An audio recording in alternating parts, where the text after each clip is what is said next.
Right, thank you very much, for that. So, let's get into this. We want to begin by looking at, I mean, let's put, the foundational thing, to this, like, the working, definition. I know many analysts, different scholars, and citizens from Zimbabwe have described the crisis that we have in Zimbabwe is something that is not born out of a single event, but it's deep. It's rooted in. Some say it's systemic. Governance.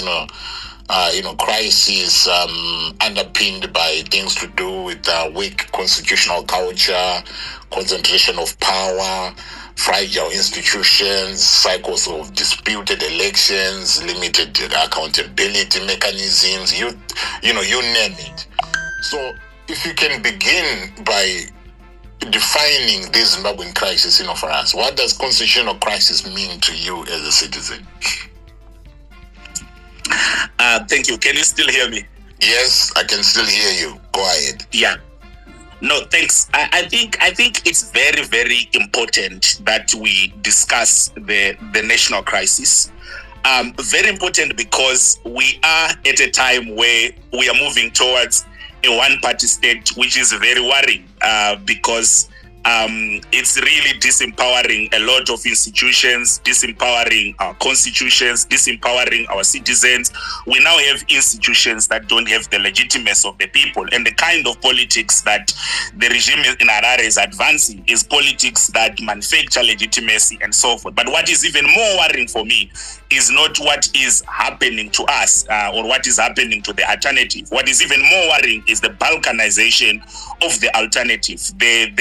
The differences in terms of exactly what is the crisis, what are we fighting, and how we ought to fight. So more than anything, I think you can't really define what the regime gets to do, but what you do about it is very important. And that is why, for me, I think, and many people, I think, also think that there is a need for us to have a definition of this crisis and to have a commonly shared, understanding of what is it that we are fighting, so that at the end of the day, we can be able then to launch a better fight, a united fight, a fight that is going to bring about a solution. And when we are defining this crisis, Ango, I think it's important that we also don't confuse the manifestations of the crisis and the crisis, because it's very important that we understand that there are what we call manifestations of the crisis and the crisis. Yes. So when you solve the manifestations of the crisis, you are like mopping the floor without addressing the leaking tape. So you are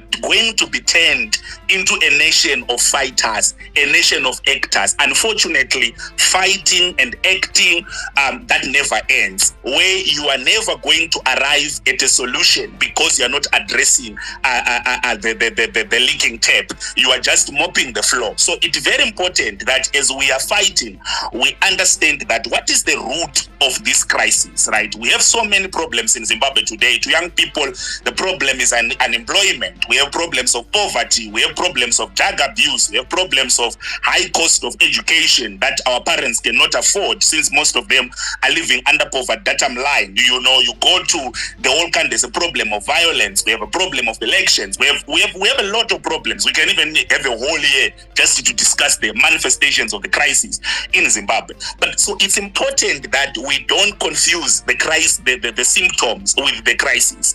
So in my humble submission, I honestly think that even when I look at what is happening right now with these constitutional mutilations and so forth, they look to me like really symptoms of something that is bigger.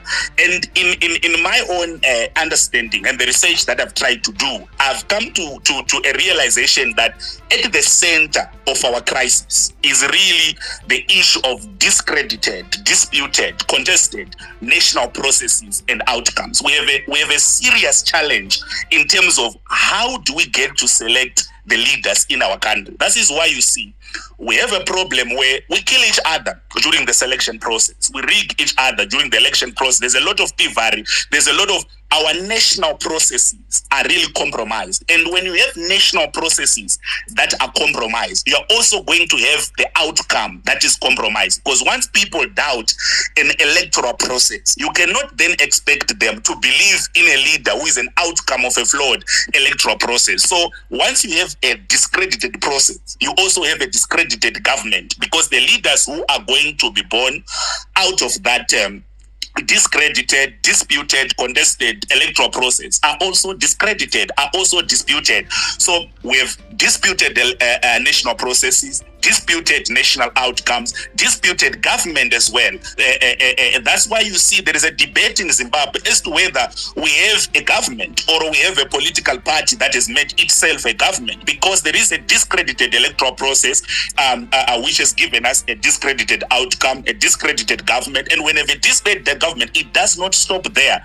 It also brings about the issue of disputed national institutions. That's why you see the people of Zimbabwe today have people called members of parliament, but people don't feel represented by them. The people of Zimbabwe today have the courts, but people are losing confidence in our courts. People are losing confidence in our parliament. People are losing confidence in the commissions that we have, for example, the against corruption and all these human rights commissions and all these commissions.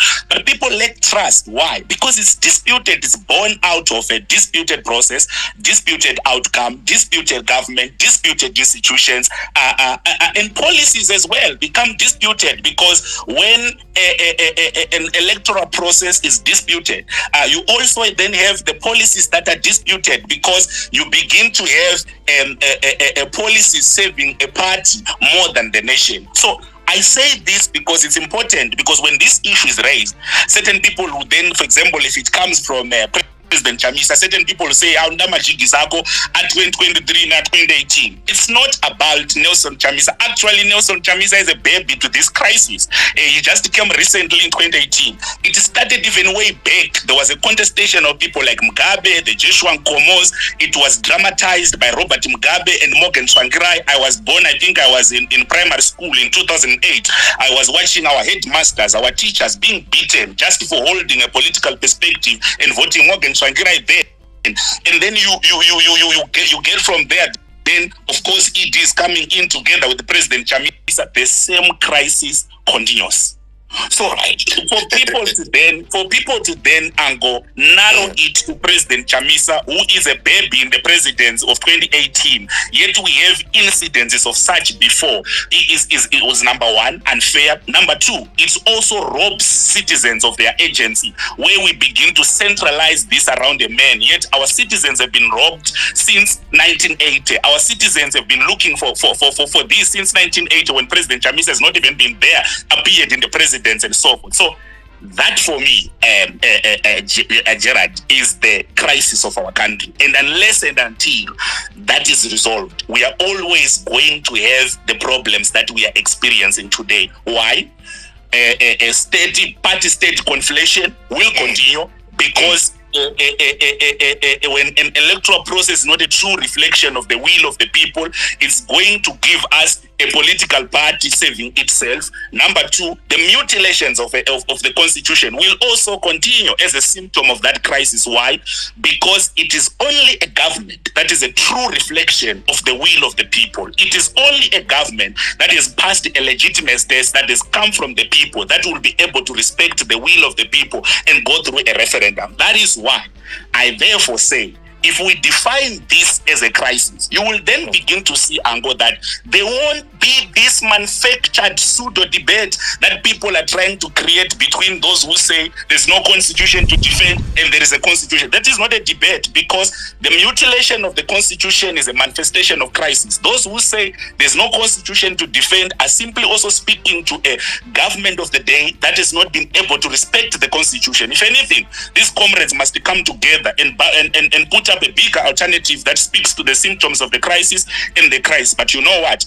The regime, of course, will seed seeds of division and want to act like there's confusion. But also people of their own egos who are not interested in change will try and make that a big difference, which then divides the nation for nothing. The crisis is governance. It needs a governance solution. Anything that we are going to do, minus the resolution of the governance crisis, is going to bring us back. And that's why today We'll also, as part of this discussion, discuss some of the things that have been done from the government of national unity and why it failed. We'll also talk about even the constitution of 2013 and why it failed. We'll talk about the mediations by SADC and why it did not deliver. We'll talk, of course, about the civil societies in Zimbabwe and why they've not delivered, because those are sectoral interventions minus governance equals to nothing. We'll always be in the same position.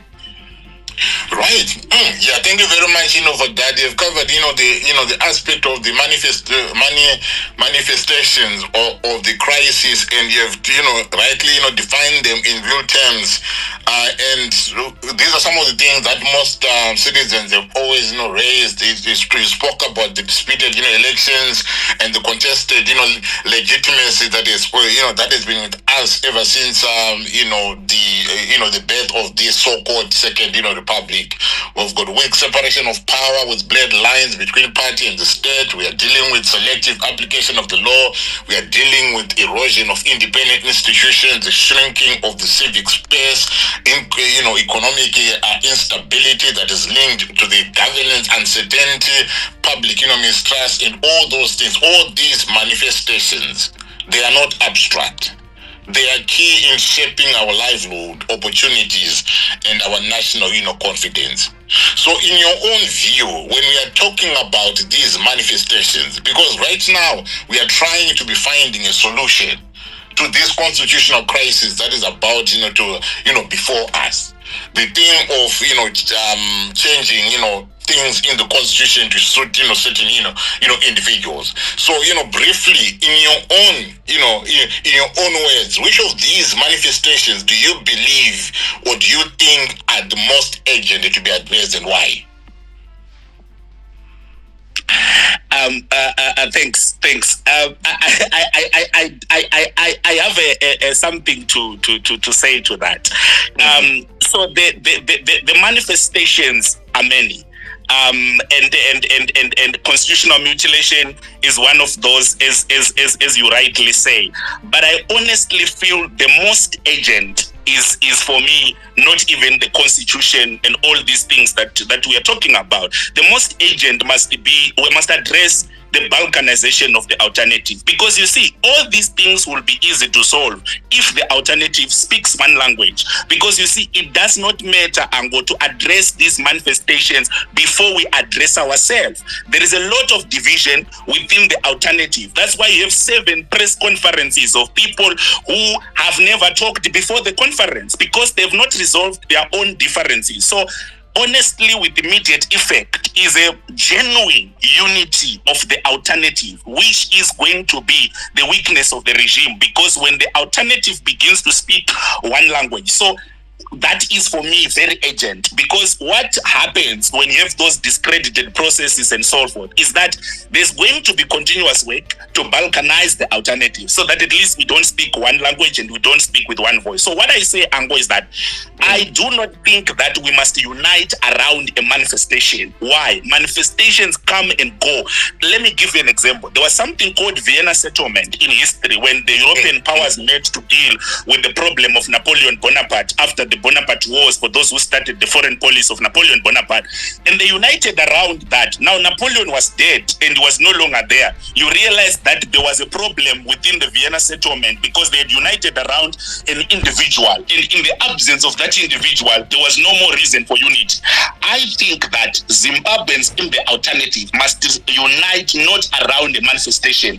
They must firstly unite around the root cause, which is long-term, whether Mnangagwa extend the term or does not extend the term. There is a fight that needs to be fought in Zimbabwe of a citizen-centered, nation-centered government. That doesn't, whether he changes the term or he says, guys, I want to leave in 2028, I'm okay. That fight remains. It's the fight that Morgan Tsvangirai died for. When he's in his grave today, he's not going to thank us because we've just dealt with this term issue. He seeks to see that government, and that's what he died for. That must be the area of unity, and the alternative must be formed on such. Why?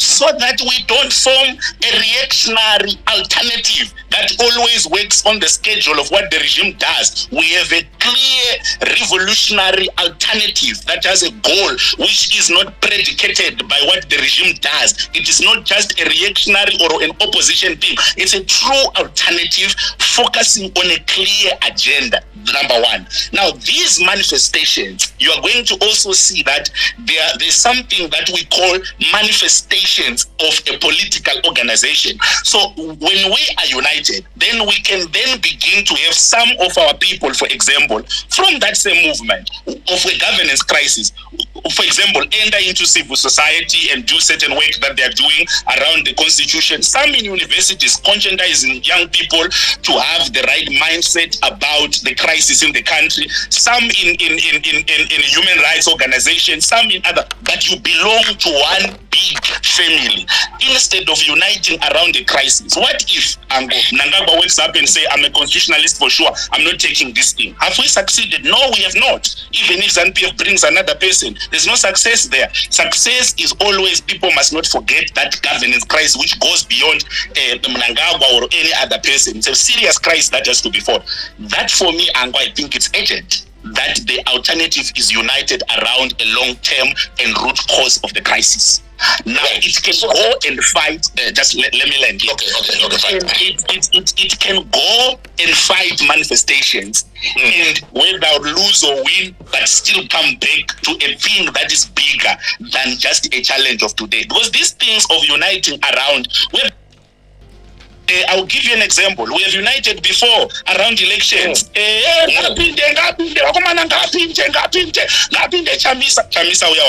betrayed him ourselves when he has entered there and elections are over. Where is the opposition? We are no longer anywhere. Why? It was an electoralist unity that was focusing on elections. And when you lose those elections, who do you become? You are now waiting for other 5 years. 2028, guys. Why? You are around an issue that is temporary. You need an issue that is permanent. That even if Morgan Tsvangirai dies, we will bury him in Boera, but say, comrade, we leave you here, but we are continuing on this struggle because it has nothing to do with you on the ballot. It has everything to do with good governance in our country. Let's go to the constitutional mutilations. Even if Mnangagwa wakes up and say, I want to go to break up farm and do farming. Comrade, we live here doing farming. We know there is Chwenga in office. The crisis is not done. We will continue. We live here. Your pension is here. Enjoy your break up. But the crisis remains. That's what the alternative must do, not this opportunistic unity that comes around issues that come and go. And when those issues are no longer there, we go back home with nothing to talk about. I think that is urgent to me. The unity of the alternative around the genuine problem, which is long-term, not being reactionary and creating things that disappear when people need them the most. Right. Yeah, excellent. So, I mean, just, staying on this, the historical bit in terms of the roots of the crisis, you have mentioned that, the alternative, is tried, to come together to consolidate, to consolidate, to do political, consolidation, etc. When we look back at these, historical, moments, looking at them, I don't know if you have, looked into some of these things. What exactly went wrong when we were trying to do this political consolidation in the alternative? That was not to be done again. Yes. With respect of course, for those who have participated in those, they must know that I don't undermine efforts, because the day they formed MDC, when they were forming MDC, some of us, our mothers, were carrying us in their wombs, giving birth to us. And today we are here debating and articulating these things. So we might also not have, the exact things as those who were there. But of course, I can't also blame myself for being in my mother's womb. I think I was in a lawyers also participating in those days. So what I wanted I looked at some of those events. So Ango, I said, Zimbabwe has a governance crisis. Right. A crisis of legitimacy. A crisis around how do we select those that govern us in a free, credible manner that reflects the will, the authority, and the choice of the citizens. We have a problem of discredited and disputed national processes, that builds discredited and disputed national outcomes, that builds a discredited and disputed government, that percolates and that infiltrates and percolates into state institutions, whereby people no longer trust their institutions. Today we have parliament, but people don't trust it because there are these issues of legitimacy.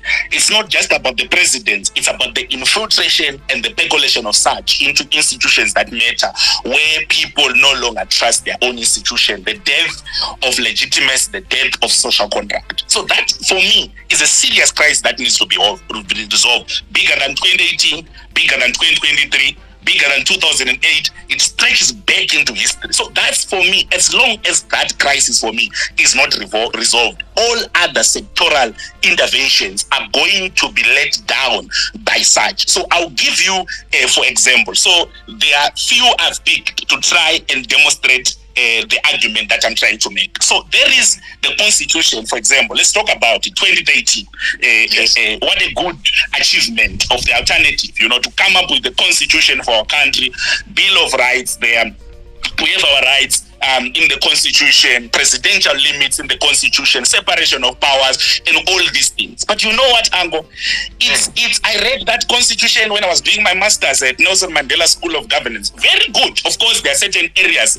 I saw Mutis posted Madugu's critique of the Constitution. There are some things that he raised there that are also problematic about Constitution. But we can discuss that. Let's say at least better, right, or good. Let's maybe not say excellent, because there is always a room for us to do better. And I think it was a good foundational document that lays out people's rights, separation of powers, and all these things. But look, immediately after it was said and the inclusive government comes to an end, it was handed into the hands of people who don't have respect for it. So a good document minus good leaders, good governance practices is equivalent to nothing. Is equivalent to nothing, because a good document must be complemented with good governance that respects the rule of law. A good document must be complemented by leaders who respect the rule of law, who doesn't change the rules of the game in the middle of the game. A good document must be complemented by good governance practices. That is why even for us in governance, we talk about incremental change, but we also talk about something called transformational change that is holistic. I'll give you an example. Leave the Constitution alone. Talk about education. My research for masters was in education. You realize that Zimbabwe has been coming with, hey, education 5.0, hey, this and that, hey, this and that, but it will always fail. You know what? And when I was writing my piece, I actually made an argument, and I said, it is very unfortunate that most scholars critique the curriculum and the academy for the failure of the curriculum, yet the problems of this curriculum are now governance, it's financial, it's economic. You introduce a new curriculum, you don't have the money to fund it. You introduce a new curriculum, you don't have the right leaders in power to actually see to it that is implemented. So a document doesn't go alone, which is why I then understand why certain people will use metaphors that dramatize this thing by saying there's no constitution to defend. Why? Because they're looking at the document and they're looking at what you're doing. We have in the Constitution, Ango, that we are allowed to demonstrate peacefully in this country. But I can't do it, Ango. They will shoot me. They will kill me. I can't. But it's in the Constitution. It's in the Constitution, Ango, that I have freedom of expression. But I don't even know what will happen to me after I say what I want to say. Why? Because the document we have, but the practice we don't have. Constitution we have, but constitutionalism we don't have. So that Ango then fails. Why? Because there's no good governance, which is why we are saying to the comrades who are defending the Constitution, we are saying to them, we hear you, we hear what you are saying, but what we are worried about is the aftermath of the constitutional defense. We have defended the Constitution, fine. Who do we give it to take care of it again, that we don't engage in this fight again, my brother and our senior BT? We are going to hand it over to these people and they will do the same, which is why we can't abstract Constitution away from the question of governance. These things must go together, Ango, so that at the end of the day, we attain good governance at the same time with the Constitution. My good sister Myre said, we need new leaders to protect this Constitution. So these things can't be separated. It must be one big fight that contains all the elements. So that for me fails, because why? It is a good constitutional document that should guarantee the rights of the people of Zimbabwe, good document that should lead us to separation of powers, good document that also put terms to presidents who have an appetite of succeeding themselves and don't believe in anyone, even their own deployees and their own vice president. They don't believe in them. So they will always want to come and extend. So why did it fail? Good document, comrades, well done for constitutionalism, the Monzoras, our seniors, BT, who did a lot of work, by the way. And I understand them. When I read Scala's book, My Footprints, I can see the struggle of a man, the pain of a man. And as a 99 child, I don't deserve to open my mouth and speak against such. But I will continue to say, that which you fought for, must be protected with good governance. Lest you want us to be fighting and be called fighters until we have white hair. Fighters. We can't fight a struggle that doesn't end. So that is one angle, where you have a constitution that lacks implementation because it's a constitution minus the question of good governance. One. Then two, you have, for example, the inclusive government, power sharing arrangement, the GPA, SADC involved, AU involved, and all these things. But you see, when you look at that, I always believe that struggles ought to be ontological before they are teleological. In this way, we must look at the who question, the question of being, before we talk about purpose. But when you look at Morgan Tsvangirai, and when he entered into that thing with Mugabe, it will always be remembered, we didn't have money, comrades. There was no money, use USD dollar. Teachers, we have money in our pockets. Look, your problem has never been money. It's never been those things. We have a crisis of legitimacy. So I honestly feel the GNU became an administrational team that did not address the question of legitimacy. The priority for me went to economic recovery and all this, which was good because our people were in need, but that question was not solved. That's why immediately after it solves, Zimbabwe goes back to what it used to be: breakdown of constitutional order, breakdown of rule of law, governance crisis, everything else. Why? We went for the administrational aspect of things, and the issue of good governance and free, credible processes was not answered. And that remains the question that haunts us today, the question of legitimacy. You even look at that coup. Other people said, Mugabe is difficult to remove with an election. The coup, we supported it. I remember I was in the junior parliament there as a minister of legal affairs. I went with people there who were demonstrating, and the day Mr. Mnangagwa was inaugurated, I was there as part of the junior parliament. We were so happy, plus myself. I was part of that. But guess what? The aftermath of that was what? A return. Why? Because it was not solving the challenge. It was also an opportunity for certain people who had their own agenda. And they just, this thing of saying the masses, that's what politicians do. They always put the masses on their own agendas to sugarcoat and lipstick that which does not belong to the masses. And that's where we are today, because that was not the priority of really solving this crisis we have. I can even give you more sanctions were put on our country. Some people thought that we put economic pressure and so forth. But you know, even those sanctions, you are going to realize that the problem of legitimacy remains a crisis in our country. That remains is not solved. So I honestly feel enough is enough of sectoral interventions. They are important. They can be done, but not at the expense of the transformational change that our country needs. Even if you give me today to be president, you might likely face the same, because we have a question that has not been resolved. So sectoral interventions are plausible. You come, you speak, we